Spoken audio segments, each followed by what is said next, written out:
नमो बुद्धाय, जय भीम, जोहार, जय संविधान। साथियों, आज मैं आपको स्वामी आनंद स्वरूप, स्वामी कहूं या देश में नफरत फैलाने वाला कहूं, मानवतावादी कहूं या हैवानियत को बढ़ाने वाला कहूं, ऐसे आनंद स्वरूप जी का बयान सुनाना चाहता हूं। सुनिए। हम तो भगवान से युद्ध लड़े हैं। अच्छा। हमने विष्णु को पराजित किया है। हाँ। आपको पता नहीं है, जिस धरती पे भृगु क्षेत्र में बैठे हुए हैं, जिसने भृगु ने विष्णु को लात मारी, हम तो भगवान से भी भगवान को हराए हैं। वो है ब्राह्मण। यही बात अगर किसी और व्यक्ति ने कह दी होती, आज पूरी भारतीय जनता पार्टी और देश के सारे धर्म के ठेकेदार उसका गर्दन काटने पर इनाम रख देते। सरकारें तुरंत मुकदमा दर्ज करके अब तक उसको गिरफ्तार कर चुकी होती। देश के सारे मुख्य मीडिया चैनलों पर उसके ऊपर डिबेट चल रही होती। लेकिन मैं पूछना चाहता हूं आप सबसे, अभी अभी जो ये आनंद स्वरूप जी बोल रहे थे, क्या किसी भी मीडिया चैनल पर इसके ऊपर कोई चर्चा हुई? वो पूरे यादव समाज को कितना गंदा शब्द इस्तेमाल करके बोल रहे हैं। वो कह रहे हैं जो भी ब्राह्मण से कर्मकांड नहीं कराएगा वो ईसाई है, वो वामपंथी है, वो मुसलमान है, और जाने ना क्या क्या। यादव समाज तो जाहिल है। हाँ। ये सब जाहिल हैं। इनको एक अक्षर कुछ नहीं आता है, बस इनको चिल्लाना आता है, मर्डर करना आता है, माफियागिरी करना आता है। और यादव से बड़ा इस धरती पे कोई जातिवादी होगा तो आप बताइएगा। अच्छा। वो जाहिल है, वो नफरती हैं, वो लेफ्ट वामपंथियों के इशारे पे चलने वाले लोग हों, वो इस्लामिस्ट हैं, वो ईसाइस्ट हैं। तो जो जाहिल है वो जाहिल ही रहेगा। मैं उसको इस्लाम की औलाद मानता हूँ। ये जो यादव सेना जैसे कुकुरमुत्ते टाइप के लोग जो उगड़ रहे हैं ना, इनको इतना उल्टा सीधा क्यों बोल रहे? मतलब इनका कहने का मतलब ये है कि ब्राह्मण से पूछ के सारे काम करें तो आप एक अच्छे इंसान हैं, और अगर आप ब्राह्मण से बिना पूछे अपने जीवन के निर्णय लेते हैं या अपना दिनचर्या जीते हैं तो आप इंसान नहीं हैं। और केवल इतने पे नहीं रुके, इन्होंने कहा 1935 तक भारत हिंदू राष्ट्र बनेगा और उसके बाद बाबा साहेब के संविधान को खत्म करके मनुस्मृति से देश चलाया जाएगा। सुनिए क्या कह रहे हैं, देखिए। जब हिंदू राष्ट्र बनेगा तो मनुस्मृति से चलेगा। हिंदू राष्ट्र बनेगा? अरे उसमें तो वो बनना ही है, 2035 के पहले बन जाएगा हिंदू राष्ट्र। लोग कह रहे हैं कि प्रधानमंत्री हिंदू, राष्ट्रपति हिंदू, अधिकतर राज्यों के मुख्यमंत्री हिंदू। फिर हिंदू राष्ट्र क्या होता है, क्या मतलब होता है? मुसलमानों को भगा देंगे? हिंदू राष्ट्र वो होता है कि जो संविधान बनाता है। मैं पिछली बार भी कहा, संविधान का मतलब होता है जो सबके लिए समान विधान करता हो। संविधान ये कहता है धर्म मूल वंश के आधार पर विभिन्नता नहीं की जा सकती। एक ऐसा संविधान है।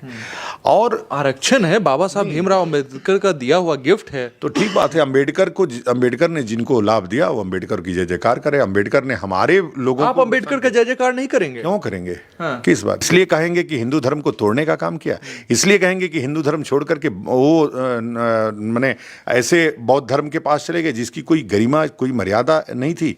ऐसे इसलिए आप एफआईआर हो सकती है। अम्बेडकर इतने महान व्यक्ति हैं, आप उनको इस तरह से लताड़ रहे तो हैं। करवा दीजिए एफआईआर। एफआईआर अम्बेडकर के विरोध करने पे कौन सा एफआईआर होता है? कौन सी धारा में? हाँ। कौन सी धारा? संविधान निर्माता है सर वो। संविधान निर्माता तो जिसके लिए होंगे उसके लिए होंगे। हम थोड़े कह रहे हैं कि संविधान निर्माता नहीं है, हम थोड़े कह रहे हैं कि खराब। जिसके लिए अच्छा क्यों जय जयकार करे, हमारे लिए खराब किए तो हम खराब बोलेंगे उनको। चलिए, सुना आपने? इसका मतलब पूरी तैयारी हो चुकी है। देश के संविधान को बदलने की साजिश भारतीय जनता पार्टी के नेतृत्व में चल रही है, मोदी जी के नेतृत्व में चल रही है। भारत के उस बाबा साहेब के इस संविधान को बदलने की बात कर रहे हैं। वो संविधान जो क्षेत्र के आधार पर, जाति के आधार पर, वर्ण के आधार पर, धर्म के आधार पर, लिंग के आधार पर, भाषा के आधार पर, किसी भी प्रकार के आधार पर पक्षपात के खिलाफ सबको समान रूप से आगे बढ़ने का अवसर देता है, जिसने सबके पढ़ाई के रास्ते खोले, सबके जीवन में तरक्की के रास्ते खोले, सबको समान वोट का अधिकार दिया। One man one vote, one vote one value. इस संविधान को बदल के 1935 तक हिंदू राष्ट्र बनाकर मनुस्मृति लागू करने की बात कर रहा। वो क्या आप जानते हैं मनुस्मृति क्या कहती है? पढ़ने और पढ़ाने का अधिकार, दान लेने का अधिकार, कर्मकांड करने का अधिकार ये ब्राह्मण वर्ण के लोगों को होगा। शस्त्र धारण करना, राजपाट, यज्ञ करवाना, दान लेना, दान देना क्षत्रिय का काम, व्यापार करना, कृषि करना, दान लेना, दान देना और इसके साथ साथ व्यापार करना, इस पे पूरा एक अधिकार वैश्य समाज का होगा। शूद्रों के बारे में कहा है उसको कोई अधिकार नहीं होगा, उसका काम होगा तीनों वर्णों की सेवा करना। और उसका शूद्र से बाहर आइए जो आउटकास्ट है, उनका क्या होगा? मतलब क्या मनुस्मृति से जिस तरह बाबा साहेब के संविधान ने सभी जाति सभी धर्म के लोगों को, स्त्री हो या पुरुष हो, अमीर हो या गरीब हो, सबको संविधान के नजरिए से समान कर दिया, सबके आगे बढ़ने के समान रास्ते बनाए, क्या वो सारे रास्ते हिंदू राष्ट्र बनने के बाद बंद हो जाएंगे? क्या देश के लोगों को ऐसा हिंदू राष्ट्र चाहिए जो मनुस्मृति के द्वारा संचालित हो, या ऐसा भारत चाहिए, ऐसा इंडिया चाहिए जो डॉक्टर बाबा साहेब अंबेडकर के संविधान से चलता है, जिसमें गरीब से गरीब, मजदूर से मजदूर, किसान, महिला या पुरुष या किसी भी जाति धर्म के लोगों को समान रूप से आगे बढ़ने का अवसर देता है? ये आपको तय करना है। आपको देश बांटने वाले लोग चाहिए या मानवता पसंद लोग चाहिए, यह आपको तय करना है। ऐसे नफरती लोगों से आज सजग होने की जरूरत है।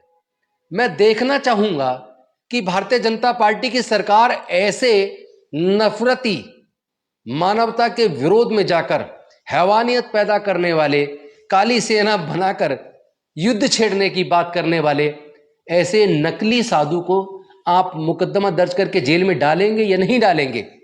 मैं ये भी देखना चाहूंगा पूरे समाज को, जो ब्राह्मण से बिना पूछे अपना जीवन जीना चाहते हैं, जो ब्राह्मण से कर्मकांड नहीं कराना चाहते, ऐसे सभी लोगों को जिस तरह की गाली देने की बात ये महाराज जी कर रहे हैं, इनके खिलाफ किसी मीडिया चैनल पे डिबेट होगी या नहीं होगी? और तो और जो भगवान को लात मार के हराया, हमने हराया, ऐसा दंभ, ब्राह्मण होने का दंभ, हमने विष्णु को हराया, भगवान को हमने हराया, यानी इसका मतलब डॉक्टर बाबा साहेब अंबेडकर सच कहते थे कि भगवान को, वर्ण व्यवस्था को, जातियों को ब्राह्मण ने बनाया।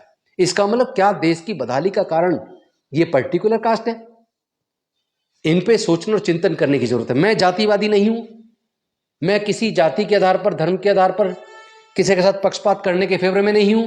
मैं तो ब्राह्मण के भी खिलाफ नहीं हूं, लेकिन मैं ब्राह्मणवाद के खिलाफ हूं। आज दलितों में भी ब्राह्मणवाद पनप गया है, मुस्लिमों में भी ब्राह्मणवाद पनप गया है, ईसाइयों में भी ब्राह्मणवाद पनप गया है, सिखों में भी ब्राह्मणवाद पनप गया है। ब्राह्मण का वाद का मतलब कोई जन्म से नीचा, कोई जन्म से ऊंचा, छुआछूत, पक्षपात, भेदभाव, ऐसे किसी भी भेदभाव के खिलाफ हम हैं। सजग रहिए ऐसे लोगों से जो देश को तोड़ने की साजिश कर रहे हैं, जो समाज के अंदर नफरत पैदा कर रहे हैं। निश्चित तौर पे लोग देश तोड़ने के लिए जिम्मेदार हों।